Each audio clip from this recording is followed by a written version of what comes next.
This is going to be a reading in the constellation of Gemini. In the pre-shuffle, I was looking at the Four of Wands. On the bottom of the deck, it's what you can't see coming. I'm looking at a new relationship about to form for you. So if you're in a relationship, then this is the relationship drawing down more love, more prosperity, more health. You can see the castle in the background. This is the home life. The number 4 speaks on the home, which is 4 walls to a house. So it speaks on the stability of what you're experiencing. So I'm looking at a new level of stability coming up for you.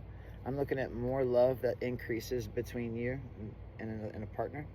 I'm looking at the highest card in the deck. This is the emotional, this is the heart chakra. Right, so I'm looking at your cup overflowing with emotional love, psychological love, physical love.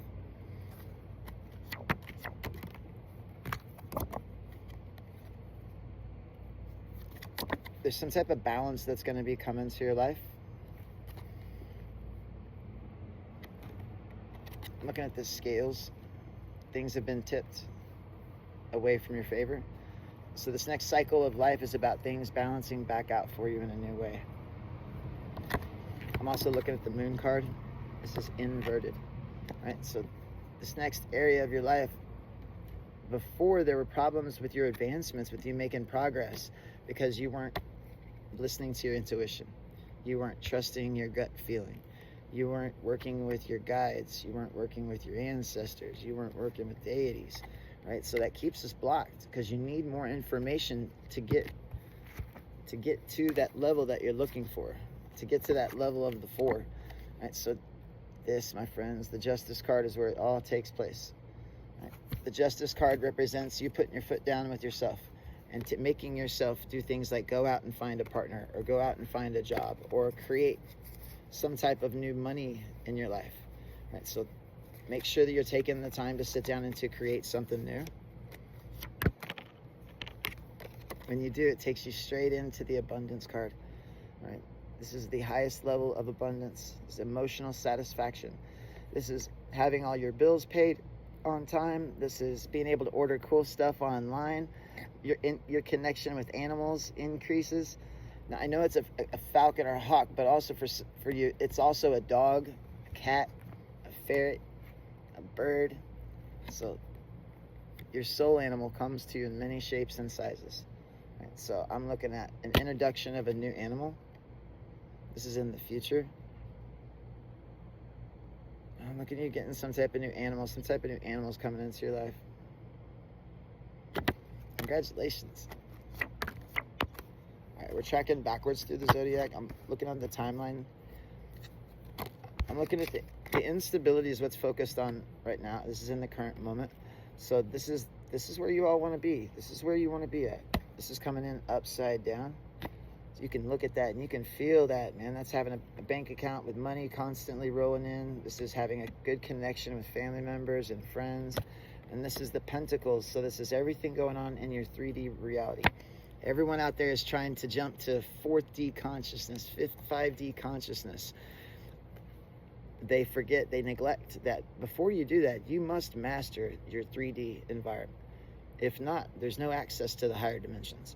Right? So if you can't spiritually bypass this. So if you're wanting to increase superpowers or increase your mental stability, the way you channel, the way you pull information to you. So it starts by here. It starts by working in the 3D space.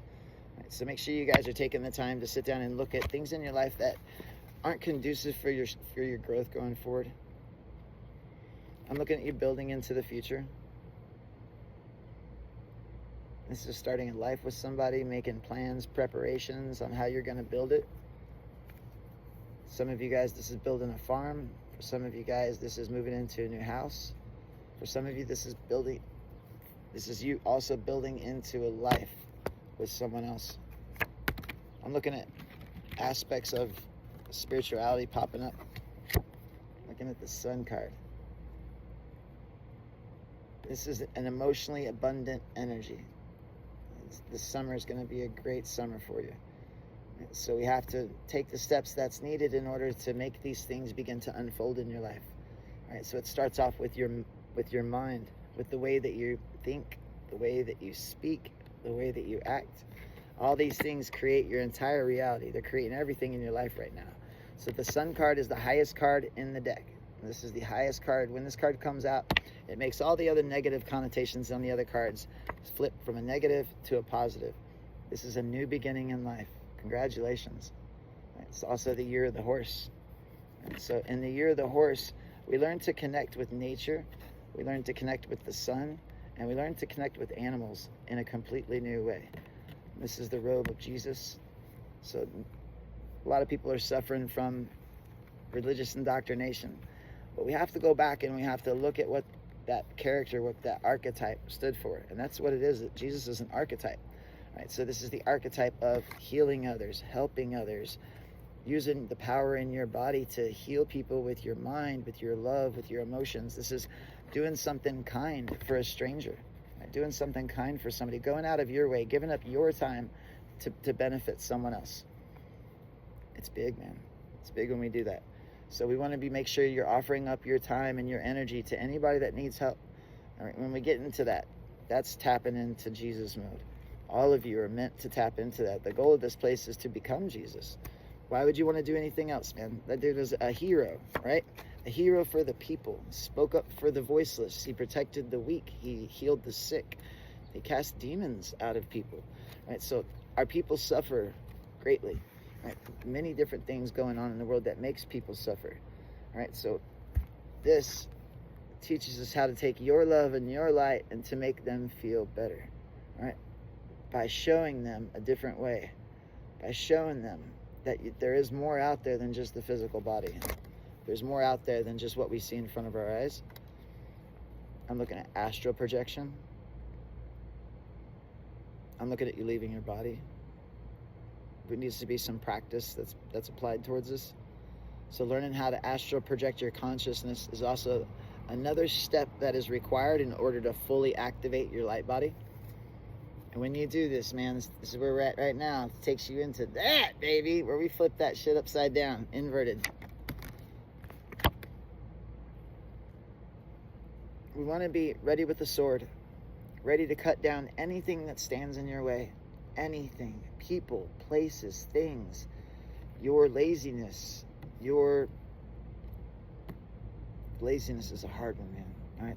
Our people are lazy. They are. That we were taught to be like this.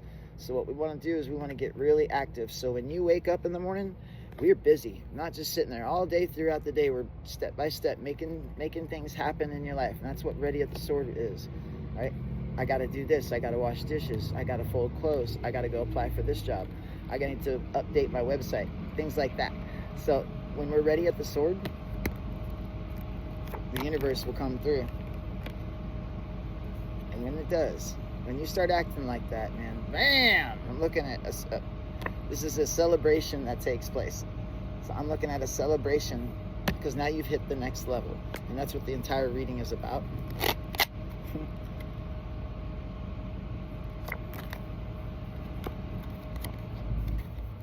So before our conversation, you're entering into a path of death. And this is a good death. This is where we start killing off the version of you that is not proactive, is not loving, is not kind, is not the ego.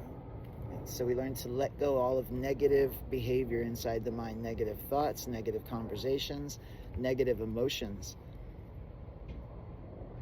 This is Scorpio, and I can smell there's some type of stain on your heart, something that you're holding on to that's holding you back. So make sure that we're learning to purge that thing. If you guys are holding on to anger, if you're mad at somebody about doing something to you, let's say somebody hurt you a couple of years ago, right, and you're still mad about it, that's a problem. It's a big problem. If somebody hurt you yesterday and you're still not over it, that's a big problem. Right?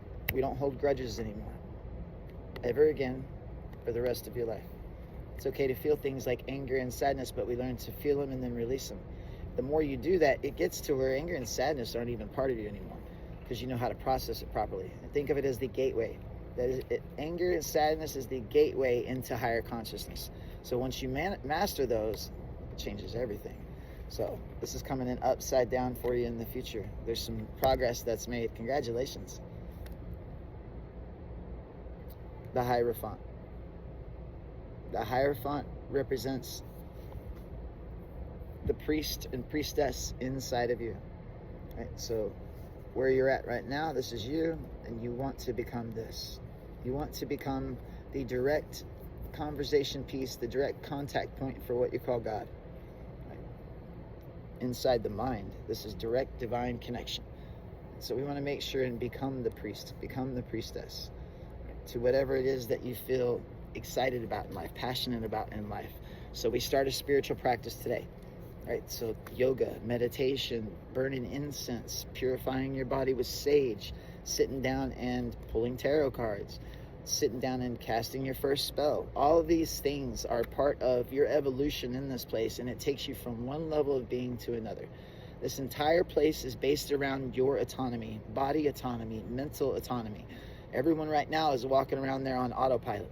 They don't even know what they're doing. They're just doing their daily thing and just letting life come to them. We don't do that in the age of Aquarius, right? We learn to get out there and become the go-getter, make things happen in your life. In order to get there, we must go through the tower first. Nobody likes this card, man. Right? So we have to get to where we embrace the suck, right? Things happen that bad things sometimes have to happen in order to catapult you into a new timeline. Right? Endings must take place.